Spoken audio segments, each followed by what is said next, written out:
While Detective Carnby was grateful to be back at Derceto, he was eager to test his hypothesis. After having suffered through that sinister world, dressed as the French Quarter, Jeremy's writing could be read much more literally. What if Jeremy used his talisman to actually visit those places he mentioned in the book? Carnby felt certain that this was the answer. He wouldn't find Jeremy hiding inside Derceto.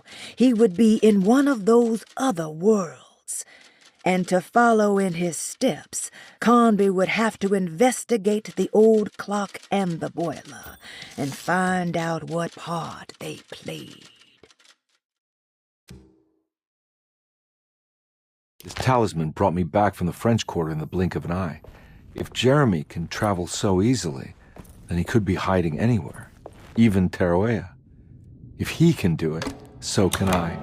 I just need to figure out how the talisman works.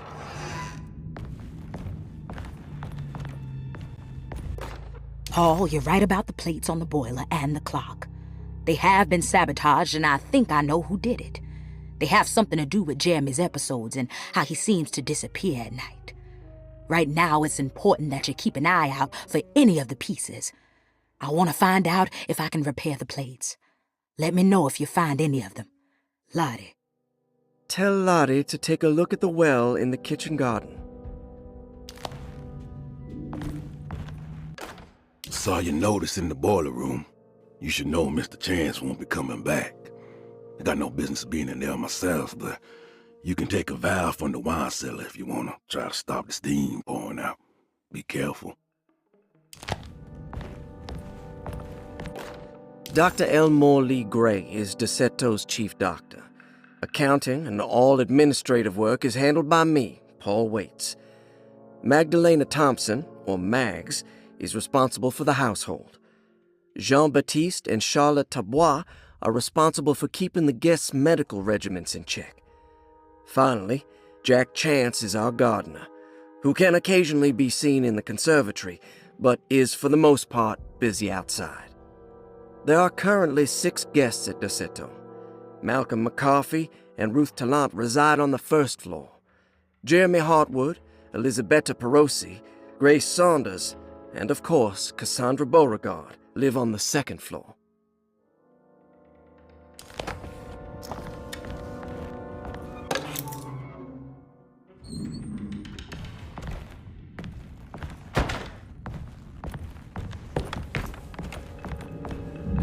There's no way I can get into this thing. Better leave it alone. Cassandra Beauregard, the beloved author. Very exciting, isn't it? What do you want to put down for reason for admission? What her agent told us. Cassandra suffers from writer's block and needs to finish her moving picture script before the end of June. Mr. Chardot suggests Cassandra's heavy use of barbiturates is holding her back and risks ruining her career. And how should we summarize her personal history?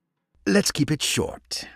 Cassandra Beauregard is a beloved crime author who managed to pull herself out of poverty and into stardom.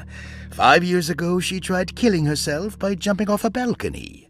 The incident left her a cripple and now relies heavily on her wheelchair. And for diagnostic impressions?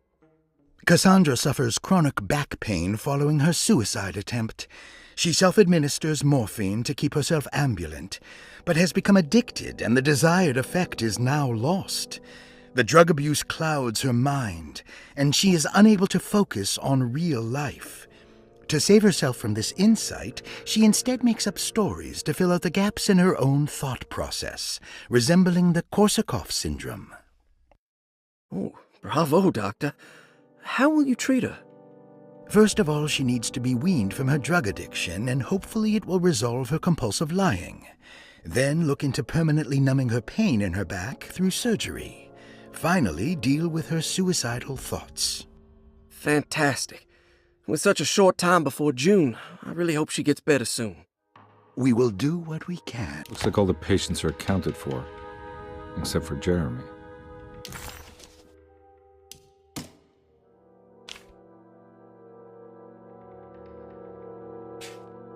Grace Saunders, 11 years old. Reason for admission? The mother insists on strict supervision by a proper gentleman to avoid further perversion of Grace's adolescence. Personal history? Grace's family possesses modest wealth and status. Her childhood seems ordinary, spending most of her time with private teachers and family friends. Grace's father recently passed away, leaving her mother the sole caregiver. And diagnostic impressions? Grace has trouble dealing with her father's death. She is willingly suppressing her feelings on the matter and isn't properly acknowledging the trauma she suffered. Any planned treatment? Grace needs nothing out of the ordinary. She simply needs parental guidance. Eventually, we can work on her feelings toward her father. Thank you, Doctor. I'll finish the paperwork and get her installed. Malcolm McCarthy, 54 years of age. Reason for admission? McCarthy admitted himself to Derceto, stating simply that he needs some damn rest. And personal history? McCarthy claims he used to work as a lawyer in Baton Rouge, but says he can't go into details because of some legal dispute. His background remains largely a mystery, except for the occasional clue that he drops in conversation. And diagnostic impressions? McCarthy is an anxious man and an alcoholic. He often tells half-truths due to some deep-seated inability to trust other people. And how will you treat that? McCarthy will take some time to open up. Spending time with Jack's dog or the child should be good for him. Their harmless nature will help build his sense of trust. Thank you, Doctor. Elisabetta Perosi, 33 years old? What should I put down as reason for admission? Well, Perosi broke into Derceto and was found wandering the grand parlor. She was confused and suffered partial amnesia. She insisted she belonged here and offered to pay for her stay. Right. What do you make of her story? Perosi claims to have been a member of the Astarte artist colony some 20 years ago, a claim that seems contrafactual due to her young age. She looks to be and even thinks she is 33 years of age. That would make her a child at the time. It seems fair to say that Perosi's story is untrue, deliberately so or not. Diagnostic impressions? Do you have anything? Perosi's story is peculiar because she retracted her story about the artist colony. She no longer claims to be the same person as Elisabetta Perosi. However, my staff's research has confirmed there was a Perosi at that time who was in her early 30s. I suppose this case will take some time to investigate. How will you go about it? I wanted to contact the real Perosi, but it seems the whole colony disappeared one night. September 29th, 1915, during a hurricane. I will have to take it slow and figure out what this spell of impersonation could have been. Oh, I'm sure it will all clear up eventually. Thank you, Doctor. Ruth Talon, 29 years of age. Reason for admission? Ruth's father wishes that his daughter be removed from New Orleans nightlife for the foreseeable future. He fears that her overly free spirit is tarnishing the family's reputation. Sounds simple enough. Personal history? Ruth comes from considerable wealth. Her family owns several hotels and restaurants. Unlike the rest of the family, her sense of adventure has taken her around the world, including France during the Great War as a photojournalist. The last decade, she has provoked many rumors of being a debauched flapper, bordering on nymphomania. And diagnostic impressions? Despite her father's frivolous reasons for her to be admitted, Ruth does seem to provide an interesting case. She is refreshingly open and doesn't shy away from talking about her life during the war or her continuous celebration after returning to the States. She is admittedly a sexual deviant and feels no remorse. And her treatment plan? Simply staying at Derceto should do wonders for Ruth. If not, at least for her family's reputation. Ruth doesn't need to change, but with therapy, I might be able to share with her some sympathy towards her family. I doubt she will settle down and become as dull as the rest of them, but at least she might try to be more discreet in the future.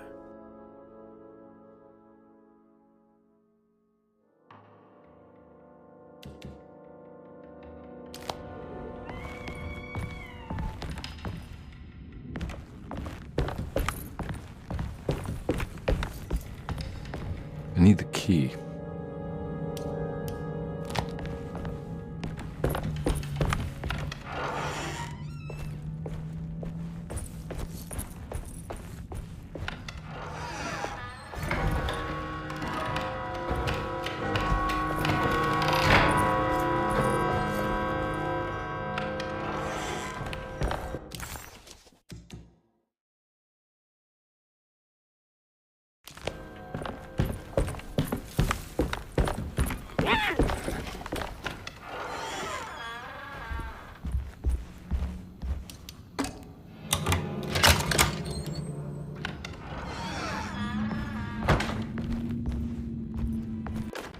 Lost Plantations of Louisiana, Thierry Briclot, 1917.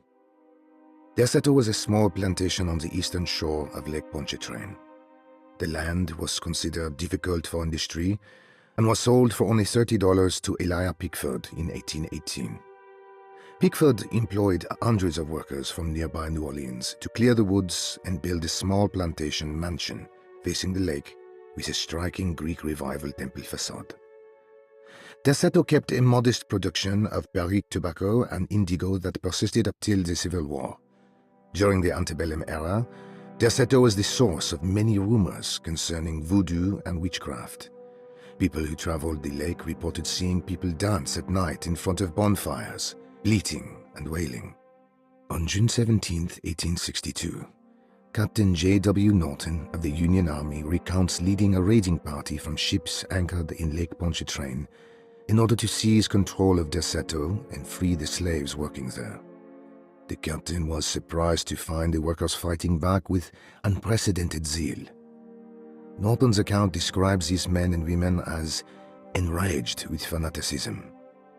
Pickford reportedly tried to placate the raiders, but was shot in the confusion. Captain Norton left the mansion burning and retreated to his ships with his men.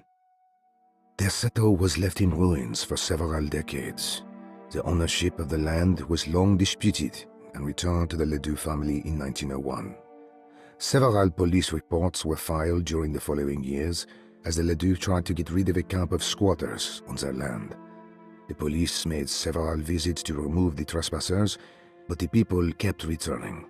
On November 1, 1907, Inspector Legras of the police charged a deadly attack in order to save several children kidnapped by the squatters.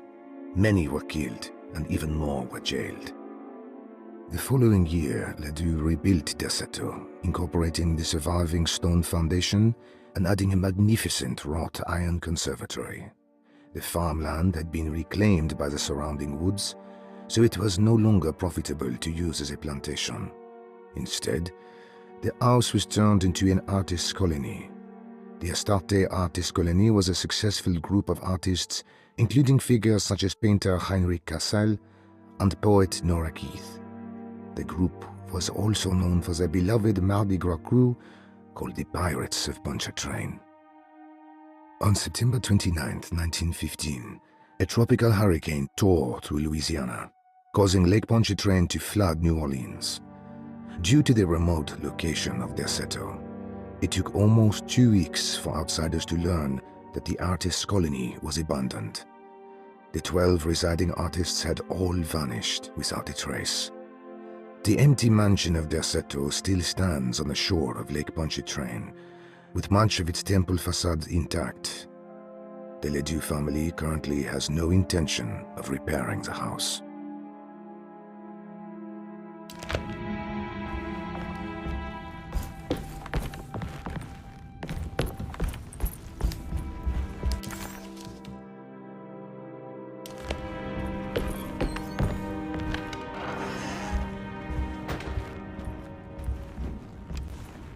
Now we're talking.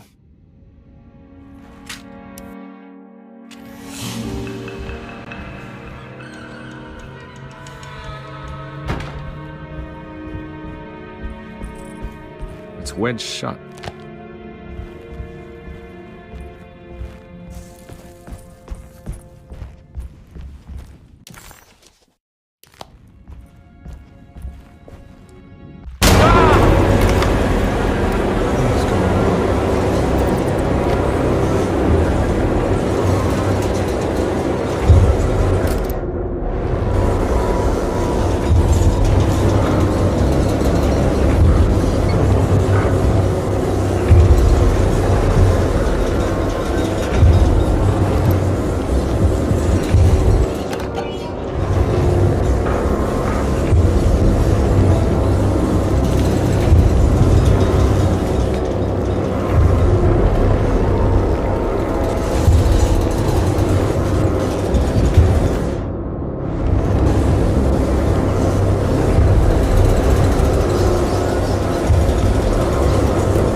What happened?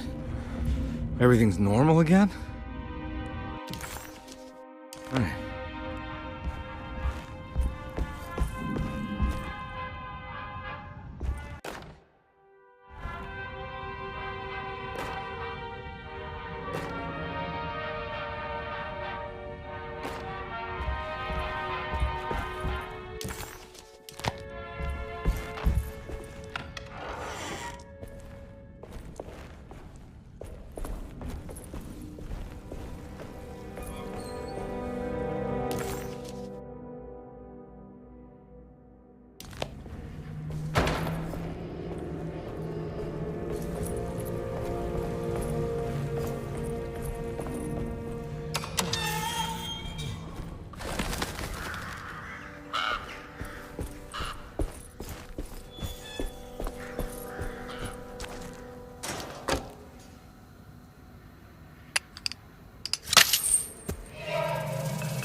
Got it.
I need the key.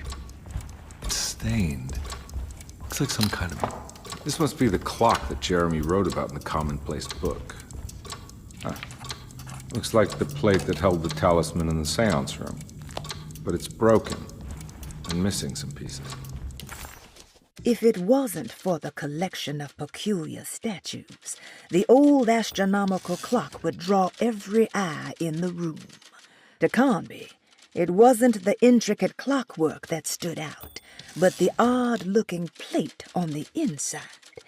It reminded him of the ritual bench in Miss Jackson's seance room, where he had manipulated the talisman to open a door back to Derceto.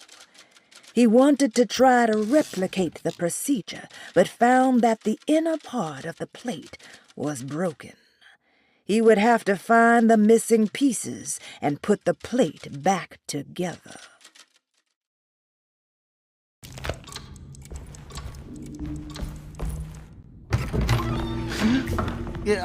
Sorry, Detective. Didn't mean to obstruct justice or anything. That's fine. You know, I'm kind of busy with my own case of a missing person. I was wondering if you seen Grace, girl about yay high? I can't say that I have. Why are you asking? Well, I'm looking for her. Is she in trouble? No. She's just hiding somewhere. But we can't have a rascal like that running around unchecked at a time like this, you understand? Well, I haven't seen her. Well, let me know if you find her. I'll be around. I'll keep an eye out for your man, Jeremy. You scratch my back, Detective, and I'll scratch yours.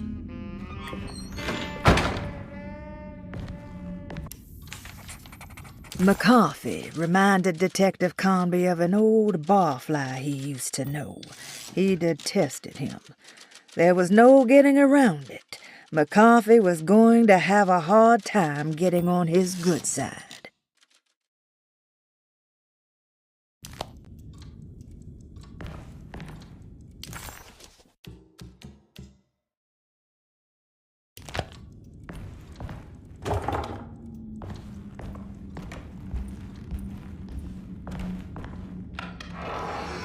Looks like everything's back to normal here.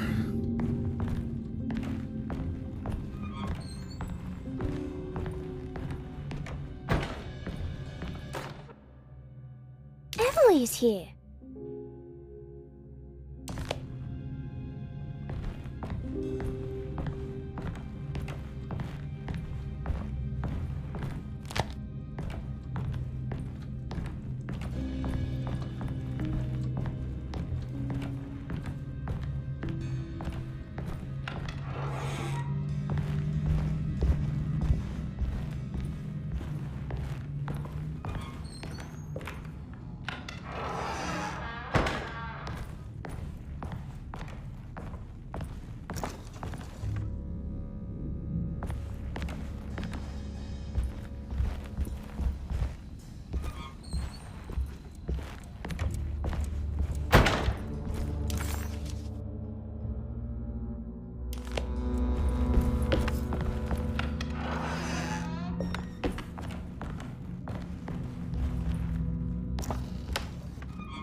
Huh.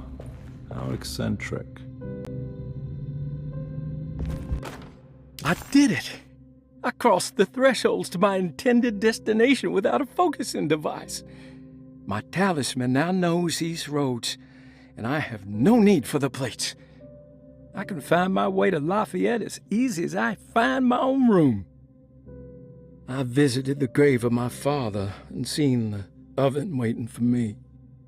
Thank you for opening these doors. I now must summon my courage and go back to that hateful mound outside the oil rig. I hope you'll be feeling better when I return. Jeremy.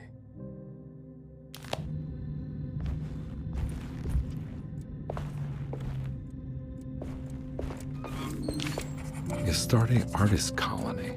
I remember hearing about their disappearance. Must have been 15 years or more now. The simple astrology cipher was a favorite among the artists who lived in the house 20 years ago. They easily turned into numbers when needed, but also acted as signatures for the members, as there were only 12 of them.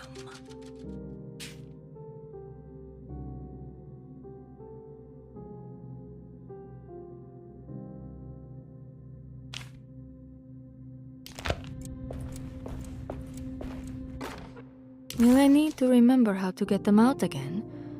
They are locked up for good reason. I am sure she is still able to whisper the answer in the ears of the wrong people. But not for long. I will see her burned soon enough. That black goat will be sacrificed to put an end to it all. Then it will all be over. No more Derceto, and sadly, no Astarte. Those good pirates of Pontchartrain. May you still sail the lake, until you find the shores of Hali.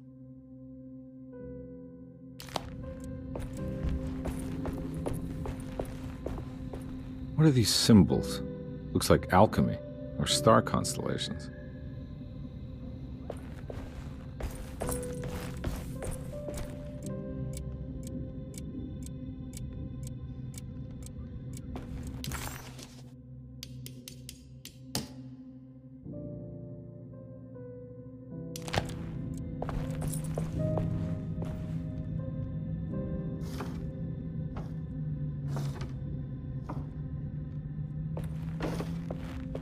These paintings got some grim-looking rot on them.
Got it.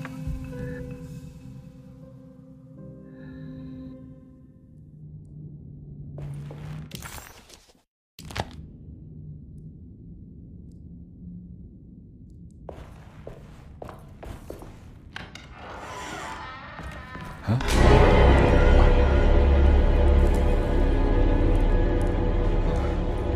God!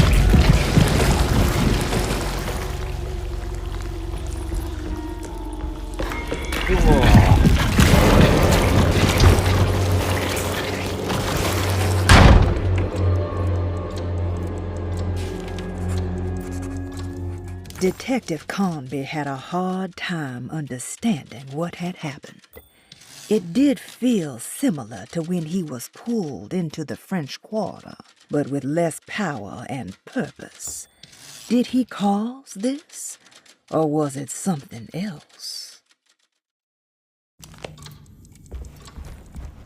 What the hell is going on?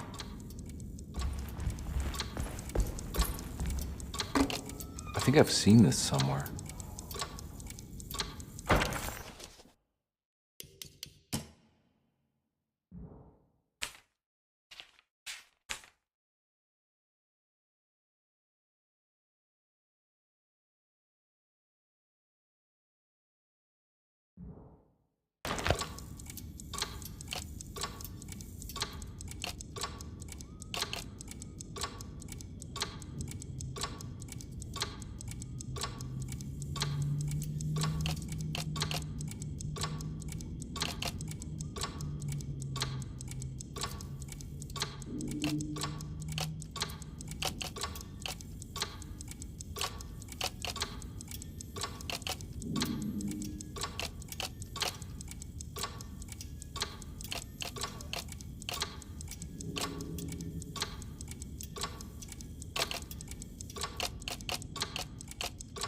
There was something in the commonplace book about this.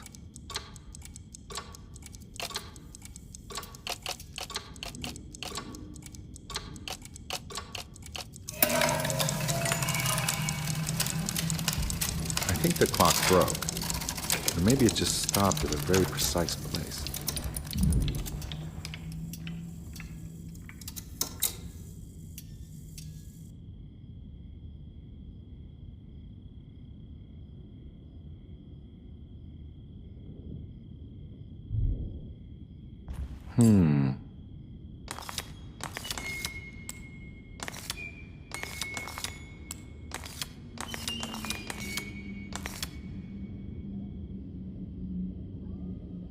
There's a picture in the black glass. It's showing me something. It's the hallway outside Jeremy's room.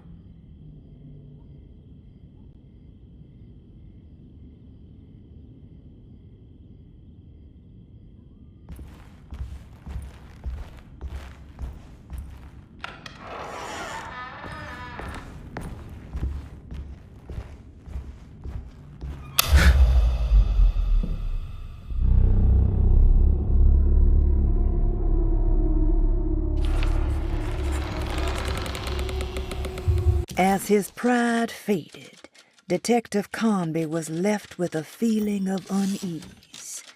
He had successfully managed to enter a whole new world. How could this be? And why did he accept this so readily? One thing was clear. There were no answers to be found by standing around questioning reality. Knowing only what he read in the commonplace book, Carnby headed off to look for Jeremy in the hateful mound.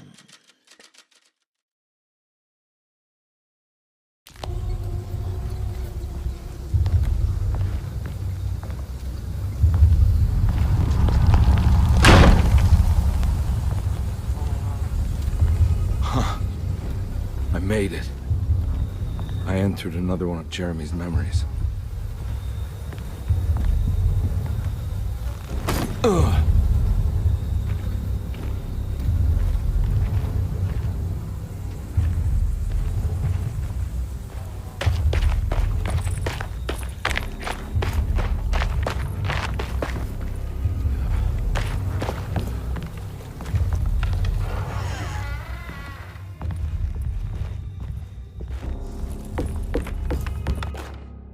May 1923, Monday. All okay. Ready for delivery. Maintenance. Oil pump must be serviced. Any tampering causes large spills unless properly forestalled. Tuesday. Shipment delayed but delivered. Maintenance. Service bridge close to broken. Wednesday. Prospectors reluctantly agreed to show the burial mound to Mr. Hartwood, a painter, who read about our finds in the papers. He means to return tomorrow and try to find a way inside. Thursday. Mr. Hartwood's efforts delayed. The workers seemed nervous about his presence. Hartwood promised not to return to the compound.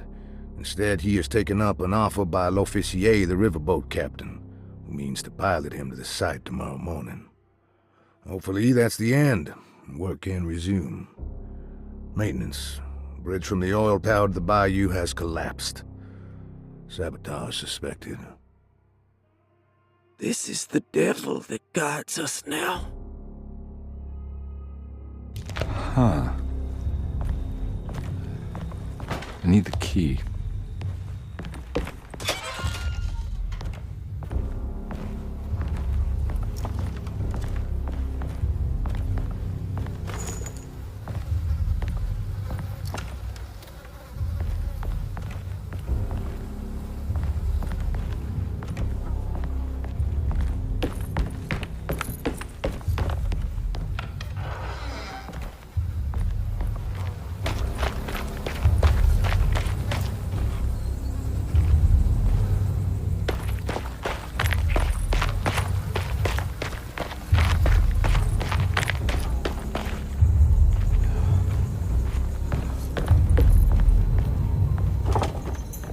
Locked.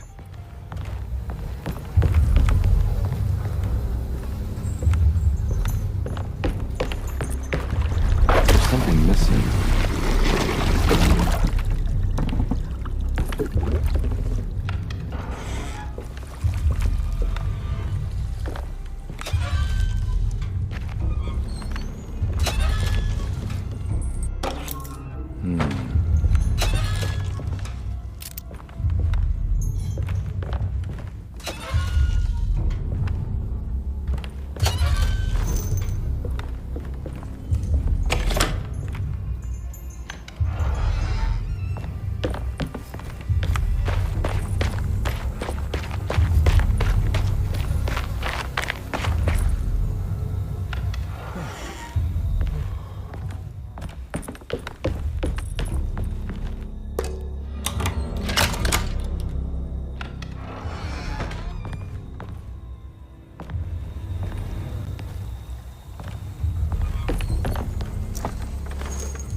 Got it.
Pretty weak.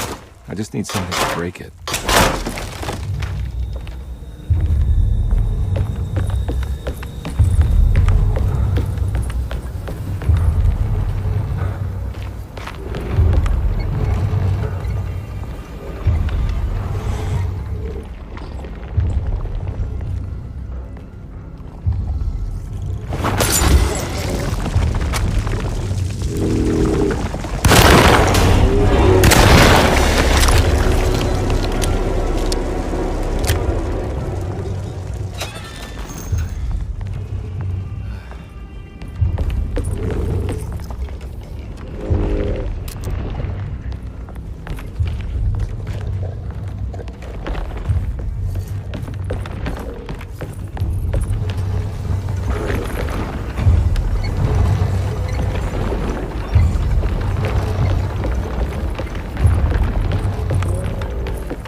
All right.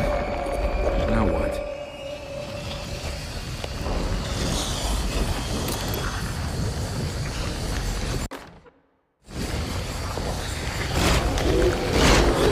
Come on, Carnby. Wouldn't you rather fall?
It's the hateful mound Jeremy talked about in his book.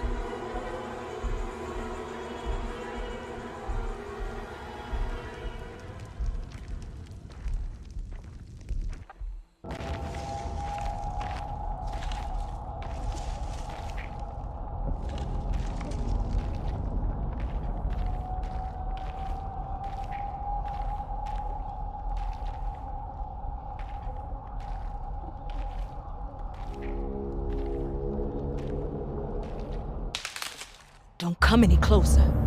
I'm armed. Get that thing out of my face. Who are you? What are you doing here? I'm just a detective trying to find something called Tarawea. You're after Jeremy too? Why? I'm working for his niece. She wants to make sure he's all right. He might be unharmed, but far from all right. He's a curse upon Derceto. Here we go again. Quiet.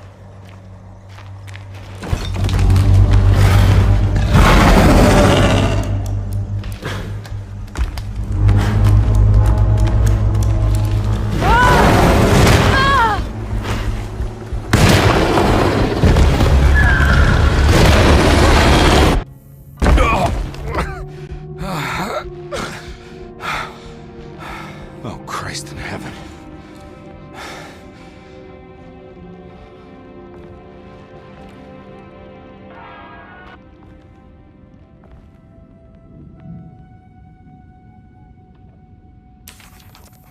It was a bust.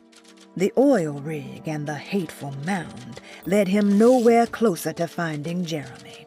Carnby was sure he had struck gold when he found Jeremy's bag, but it was just a trap set by Lottie, another of Derceto's orderlies. Things got out of hand real quick, but somehow Carnby managed to find his way back to Derceto none the wiser. At least it was one item off his list. Now he had to figure out what to do with the boiler.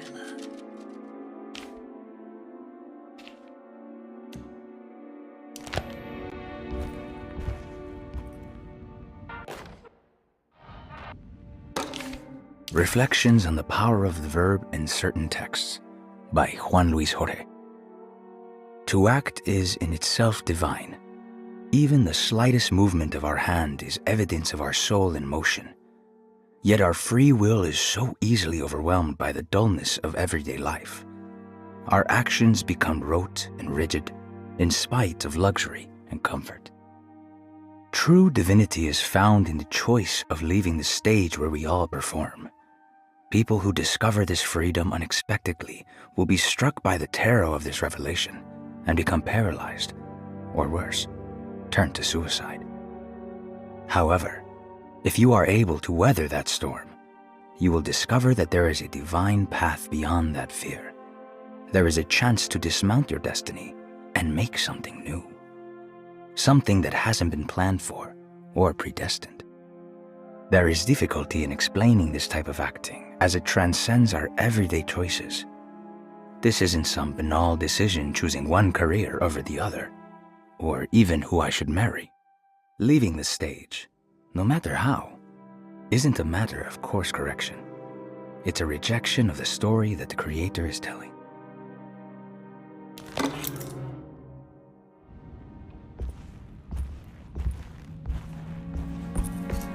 It's wedged shut. It worked. I don't think I have everything I need. The Barlow lens. Instructions. To double the magnification of your telescope, simply fit this Barlow lens to your instrument. Then operate the fine tuners to adjust the distance between your lenses. This is easily done while looking through your eyepiece. Simply search for a position where your picture is clear and appears flat. When correctly tuned, your telescope should present a clear picture with magnificent magnification.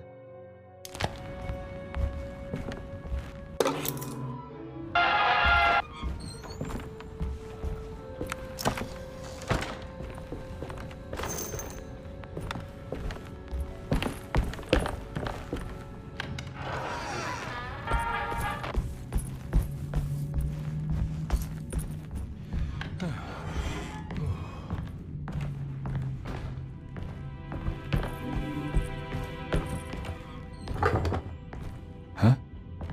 What?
You know, Mr. Waits, I saw a piece of the plate that Liza broke. I think she's been hiding them. She's not very good at it. She just chucked it into the little room with all the tools behind the boiler. I left it there. I didn't want to embarrass her by picking it up while she was looking. We went upstairs instead and played backgammon. I let her win, because she's so unhappy. The piece looked like the one on display in Cassandra's room. You know about that one already, right? Or is your eyesight really that fuzzy? I hope you don't feel bad about your glasses. You only look stupid when you squint. Maybe if you had more eyes, you would see these things. I wish you had all the eyes you needed. Your best and favorite guest, Grace.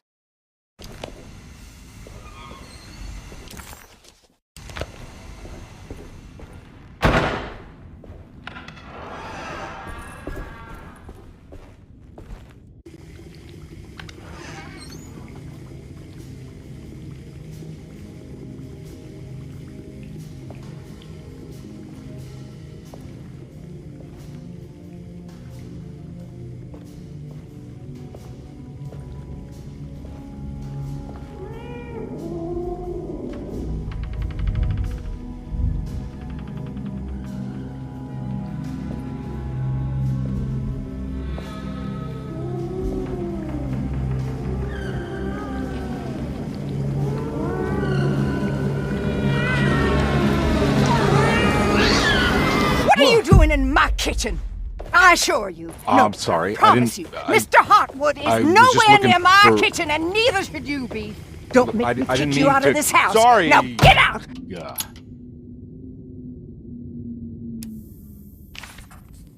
Carnby was in shock, but also a little embarrassed. The housekeeper was furious to find him searching through the kitchen and had run him out of the room. There was something strange going on with her, but it didn't feel connected to the case, so he decided to stay out of her way.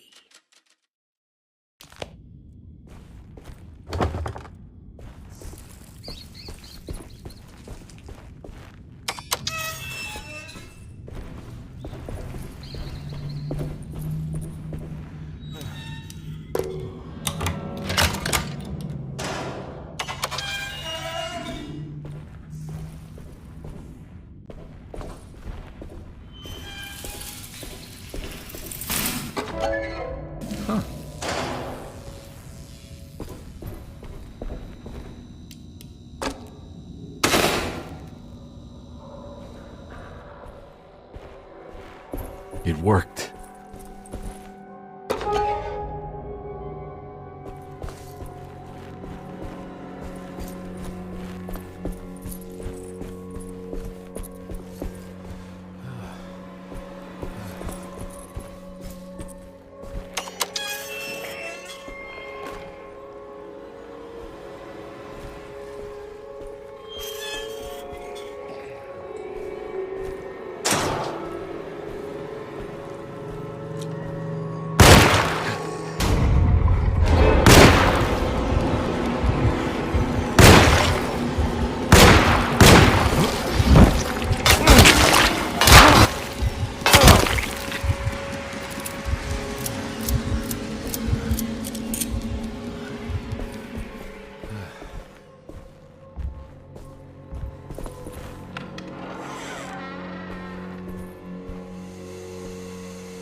Jeremy?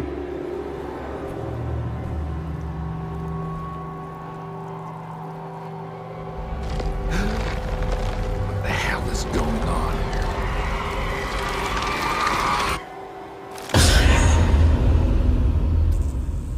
Where's the body?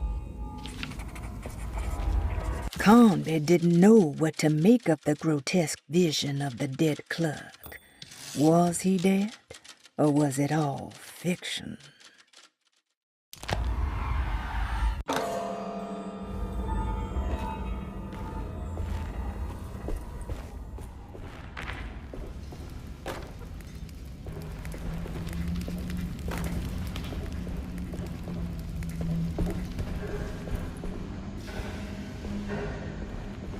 There's something missing.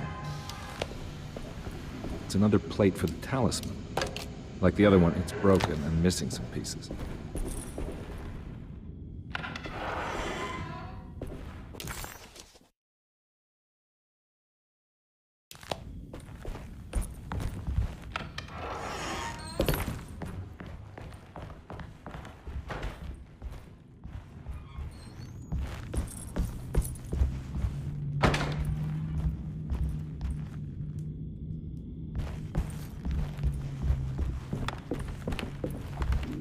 It's wedged shut.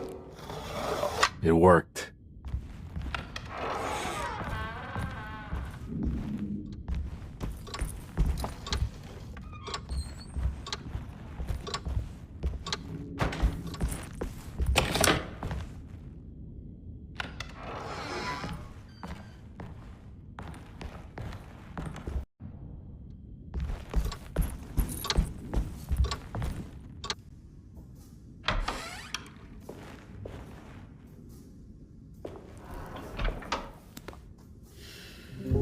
Detective Carnby, how good of you to come.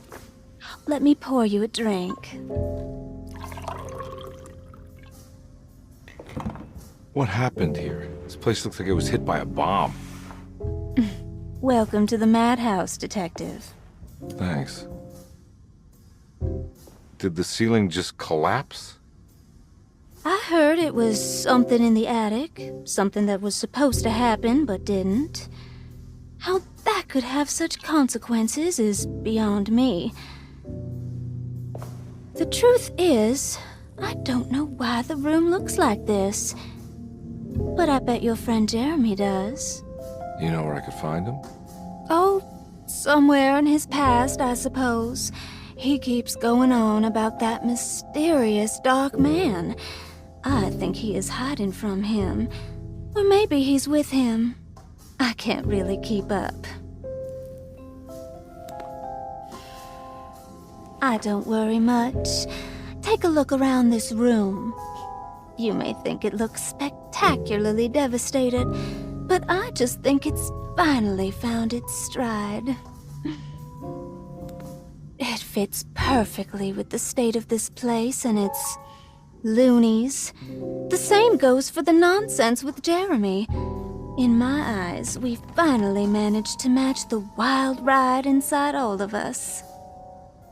Well, I'm happy you find the evening so harmonious. I hope you don't mind me setting things right. Jeremy's business, that is. This room looks beyond my capabilities. Good luck, Detective. Hope to see you again soon. Yeah. Evening, miss.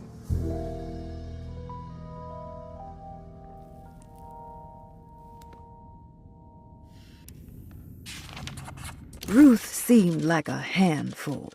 Her talk about Jeremy and the dark man made it sound like she might know something of importance. But ultimately, it felt like a dead end.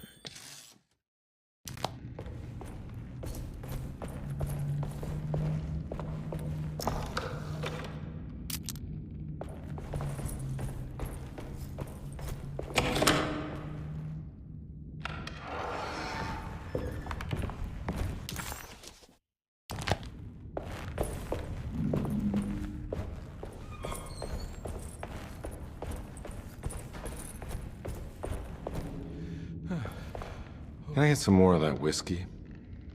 Go ahead, Detective. I don't think I can stomach any more anyway.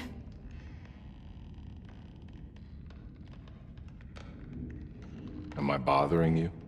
On the contrary, Detective, I enjoy watching professionals at work. Well, I better get going. Bye now, Detective. Don't take any wooden nickels.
I need the key.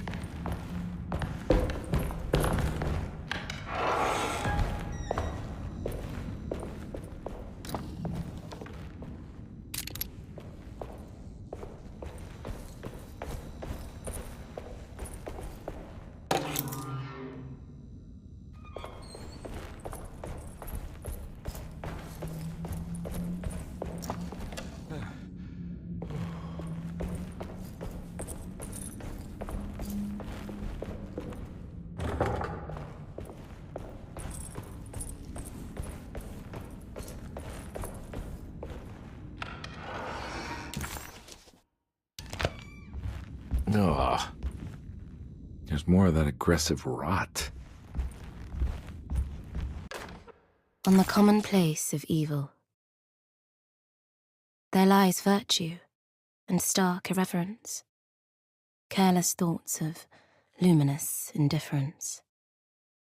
But blame not the beast we once were, which science so often wished to refer. Not the wicked full of sin, it is you who stand and grin. All our good intentions aside, whereupon we build our pride. Sunless solitude, follow not this corrupting light. Prophets of confidence always crashes out of sight. Hear me, for we all bear this mark. Thus we must remain alone in the dark.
There's something missing.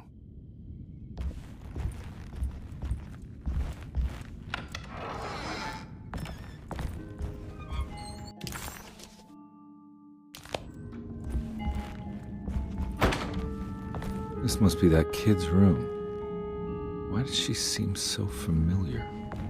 Don't you worry, Grace. Go play your game, bleat and bellow with the others. I won't be jealous. There will be more masquerades. However, I would love it if you would finish my mask for the feast. With love, Ruth.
What you got there?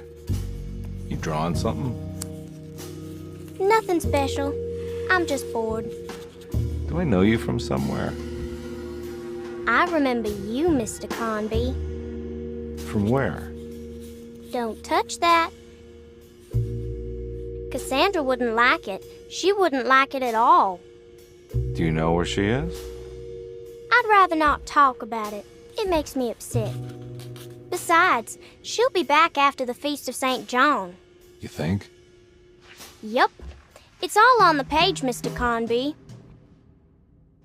And many of them that sleep in the dust of the earth shall awake, some to everlasting life, and some to shame and everlasting contempt. All right. I'm gonna go now, if that's okay. I don't like to stay too long in the same place. Mr. McCoffey might find me. Hey. Is he mean to you? Not everyone needs to be saved, Mr. Carnby. You should know that by now.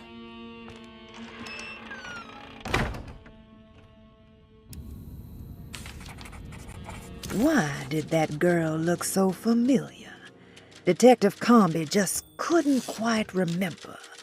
His last few years were clouded by a drunken haze, a haze which now had turned almost opaque.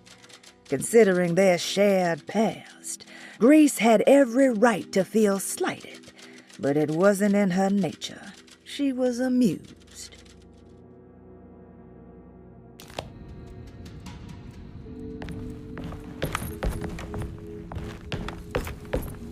So this is where Cassandra Beauregard... There's more of that rot again. Like it's guiding me to do something. The medicine bottles had stains of rot on the labels, suggesting some greater shape. They just needed to be put in the right order. But for what purpose? But what? Miss Beauregard, I picked up your medicine at the post office today. As you understand, it needs to be administered by the orderlies for your safety. I've put the box in Lottie's room for now, and I'm sure she will find you as soon as possible. Mr. Waits.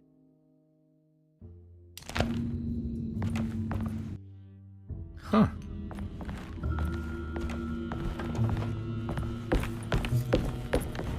It's another one of those strange padlocks.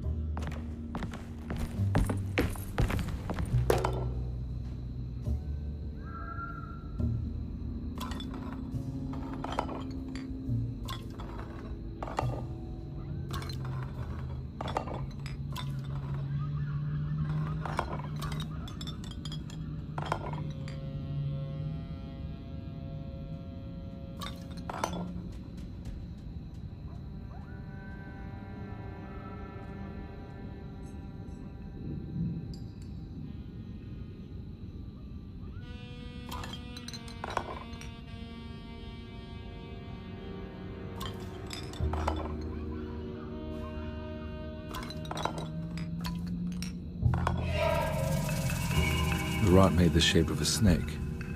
There must be something important to find here. Maybe it has something to do with the numbers on the labels.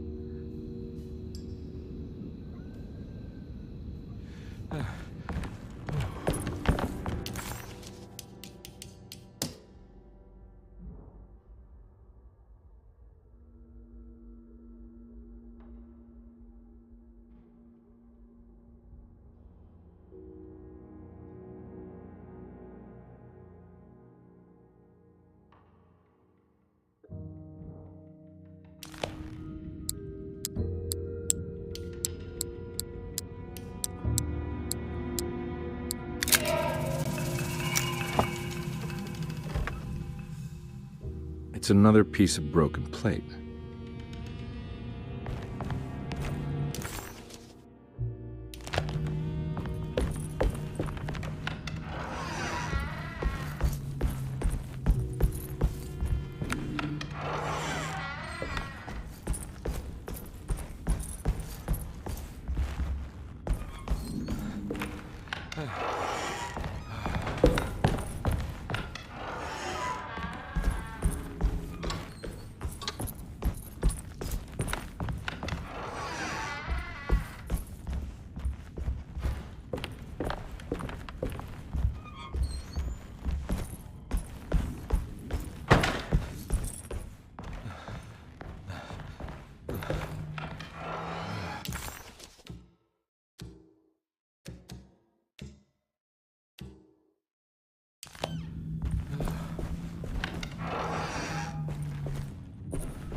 black glass is showing another room.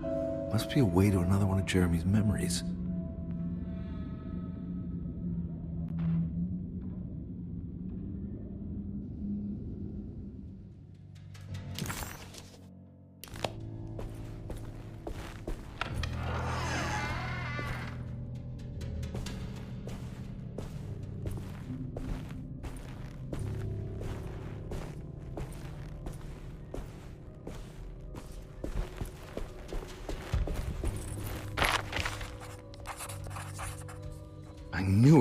I knew it would work. You're getting good at this, Carnby. Maybe a little too good at this. The odious stench of a flooded cemetery caught him off guard. It was one of the many things that clued Detective Carnby in on that this place wasn't the real thing. This was some nightmarish surrogate, patched together by Jeremy's tattered memories. This is why we bury above ground, he thought, and set off to find the chapel that Jeremy had mentioned.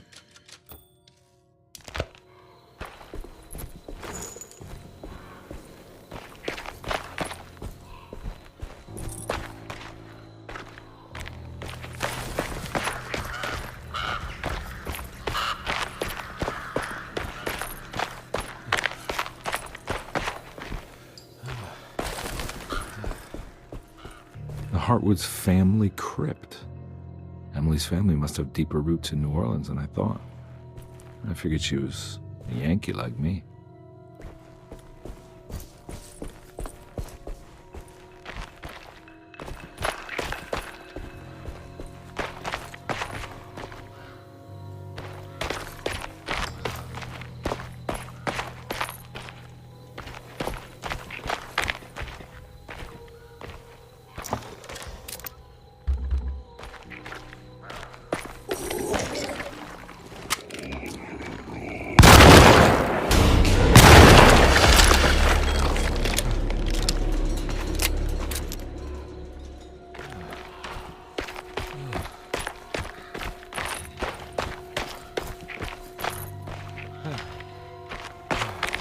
Now what do we got here? There's something missing.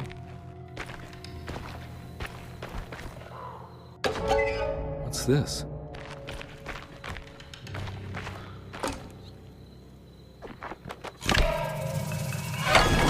Got it.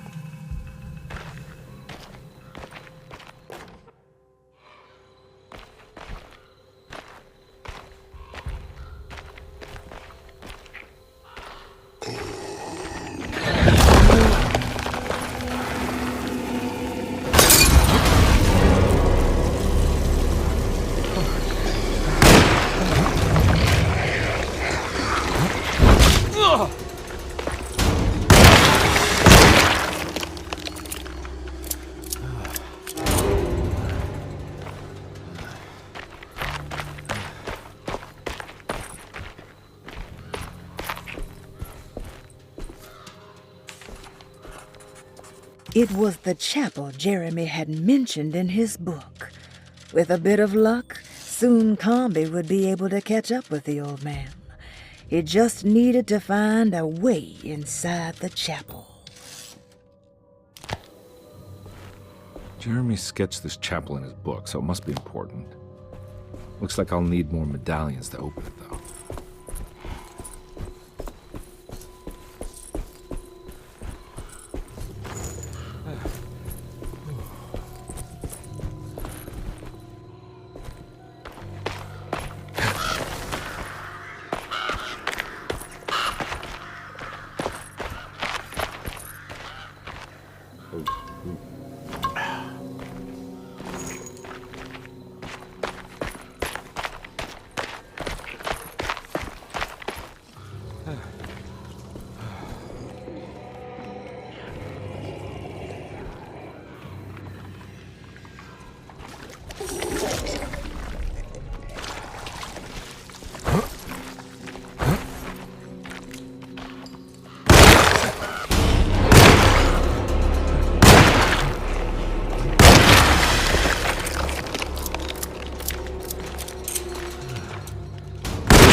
any of them. I gotta get out of here.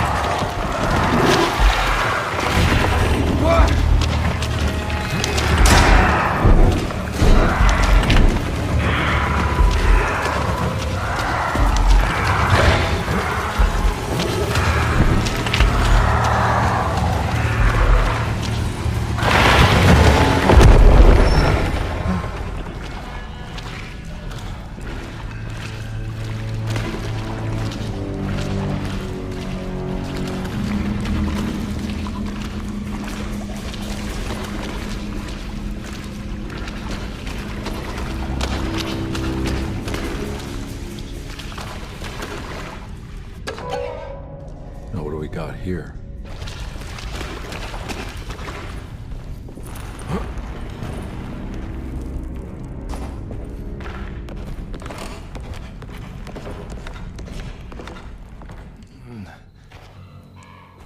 Thank God that's over.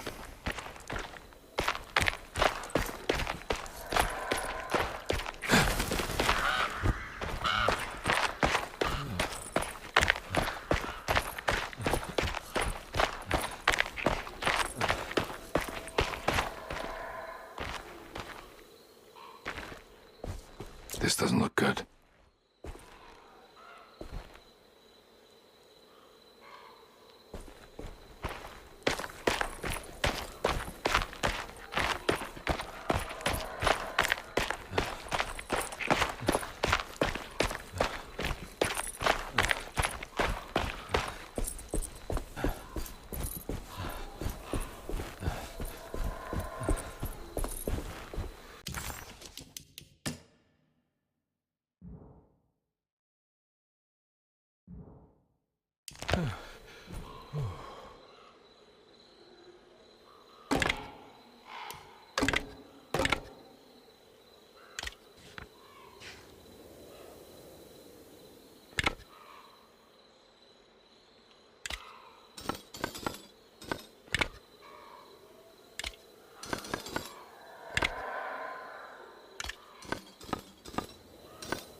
Please don't touch her. Jeremy, what are you doing here? Everyone's looking for you. I know, it's all a big mess. No one understands. I'm just trying to keep evil at bay. Just for a little while longer. You've got to come back with me. Your niece is waiting at Derceto. Emily? Why would you... My letter. I keep making it worse. What is going on, Jeremy? How is any of this happening? I made a terrible promise with someone. The Dark Man. Who is he? No, don't say his name. He can hear us. He's always listening.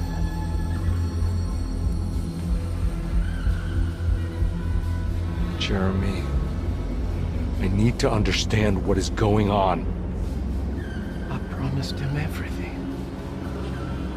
When the sun rises, I will be chained in his sunken desert temple for an eternity. But at least the evil about to awaken in Derceto won't harm anyone outside of that cursed place. You're acting crazy, Jeremy. I want to help. There's nothing you can do. And what's all the business about Tarawea?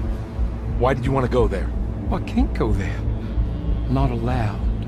But you wanted to. Can I go? Tell me, will it help me to break your pact? Is there something there that would help? Why would you give me hope?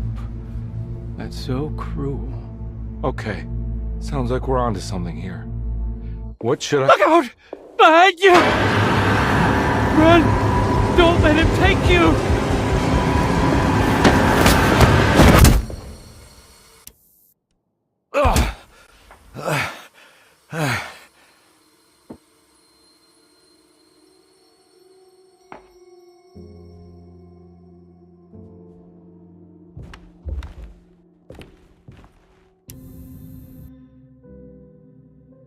I've seen so many strange occurrences lately. Memories explode into existence and then burn out like tired glass bulb filaments.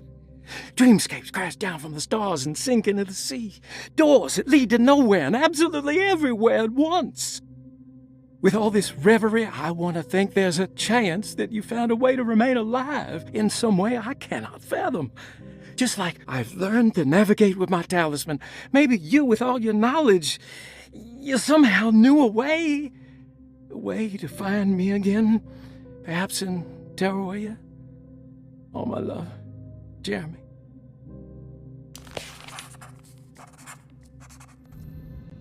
Jeremy didn't want to be saved. He felt the need to honor some deal he made with an entity called the Dark Man.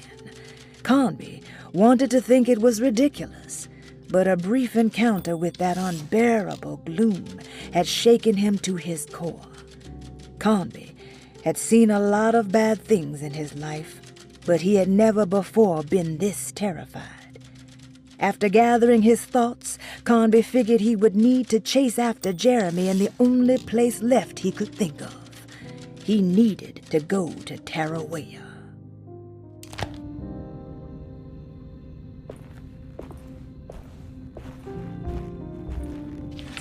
She's dead. No matter how she died, she looks peaceful now. Hirosi's body looked unharmed. Carnby couldn't figure out how she died, or why this wasn't a bigger upset to the people at Derceto.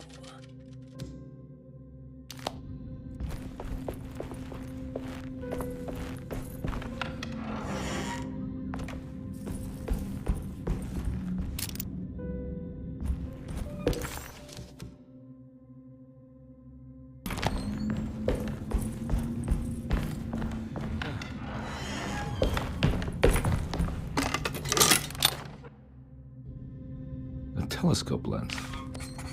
Why would he lock that up?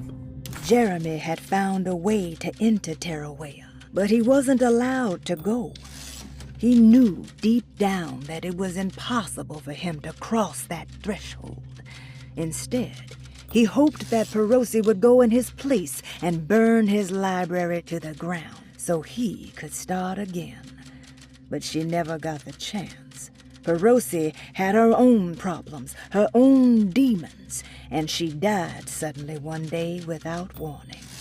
Holding the telescope lens in his hands, Detective Carnby suspected what it was. At least a part of the key to that paradise Jeremy so desperately wanted to see. Curious what he would find, he felt eager to put the lens to use.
Whoa, what's going on? It's dialing in something all on its own and it's showing the way to another memory? Where is that?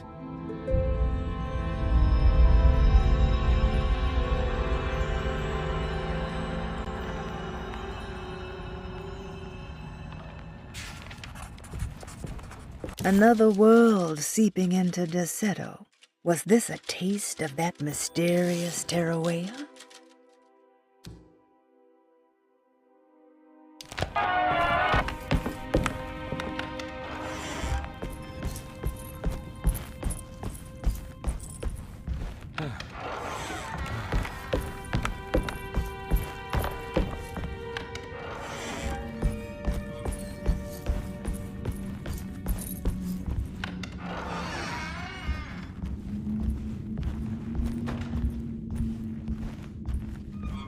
Here we go.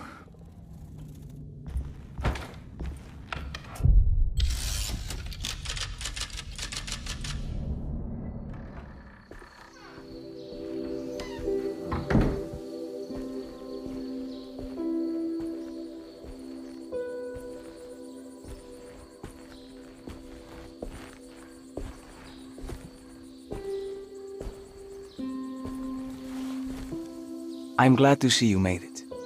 I had my doubts, but the hope you instilled has yet abandoned me. I guess this must be Terrawea. Who are you? My name is Juan Luis Jorge, and this is indeed the convent of Terrawea. You'll have to excuse me, but Yermi never got your name. The name's Edward Carnby. I'm a private investigator. You're not a patient, are you? No. I'm the author of a book that Yermi once found important. How does that work? Are you part of this memory as well? Is this even a memory? I think calling me a manifestation of Yermi's subconscious would be more correct. And so is the convent of Terrawea.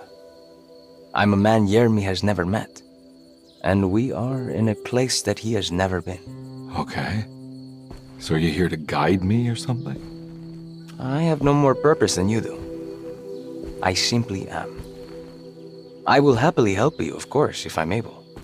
If you are already somehow part of Jeremy, why did he want to come here? Isn't he sort of here already?